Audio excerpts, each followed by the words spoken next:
سيد المرسلين وعلى آله وصحبه أجمعين. May praise be to Allah, the creator of the worlds, and peace and blessing be upon his prophet Muhammad, the head of all messengers, upon his family and all his companions.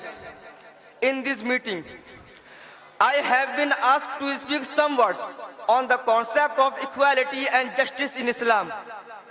Dear audience, the first and foremost teaching of the Quran about equality is that all human beings are descendants from one father and one mother.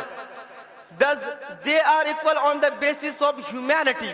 The Quran says, يَا أَيُّهَا النَّاسُ إِنَّا خَلَقْنَاكُم مِّن ذَكَرٍ وَأُنثَىٰ وَجَعَلْنَاكُمْ شُعُوبًا وَقَبَائِلَ لِتَعَارَفُوا إِنَّ أَكْرَمَكُمْ عِندَ اللَّهِ أَتْقَاكُمْ إِنَّ اللَّهَ عَلِيمٌ خَبِيرٌ. O mankind, we have created you from a male and a female and made you into races and tribes so that you may identify one another.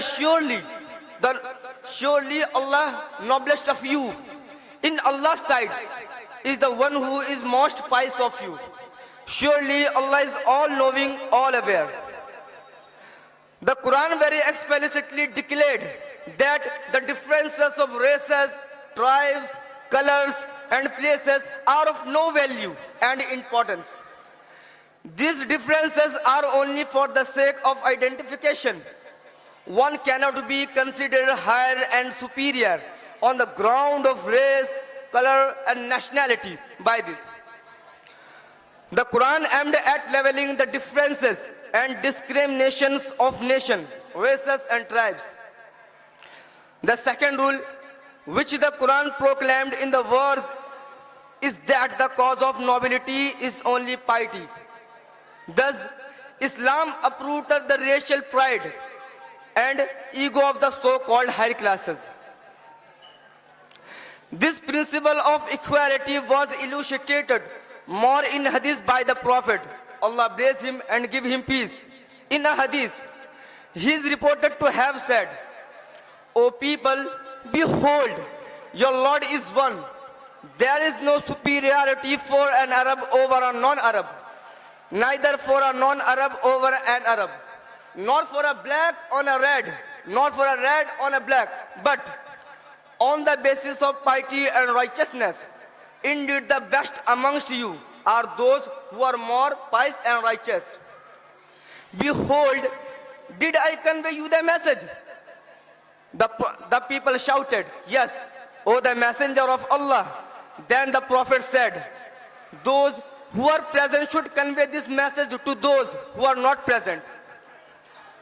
Another hadith says, O people, Allah disapproved bigotry of the days of ignorance and taking pride in the forefather. People are of two types, pious, righteous, estimable before Allah, or nefarious, wretched, insignificant before Allah. All the people are descendants of Adam, and Allah created Adam with soil. This was the first example of its kind in human history, that the Quran eradicated racial prejudice so vehemently and emphatically. It asserted Muslims to consider the people of the world their brother and a human being them like selves. The Quran uprooted racial hatred and asked to Muslim each other with good conduct. It's the fundamental principle of tolerance to consider the other communities as human beings just like yourselves. Since then, you can behave with them justly if we consider them humiliated, abject and lowly. Then it's important to have a just conduct towards them. The Quran asked Muslims to maintain justice and transparency even with non-Muslims. وَإِنْ حَكَمْتَ فَحْكُمْ بَيْنَهُمْ بِالْقِسْطِ إِنَّ اللَّهَ يُحِبُّ الْمُقْسِطِينَ. But if you judge between them with justice, surely Allah loves those who do justice.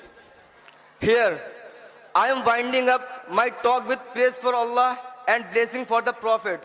Allah bless him and give him peace. Wa akhiru da'wana anil hamdulillahi rabbil alameen.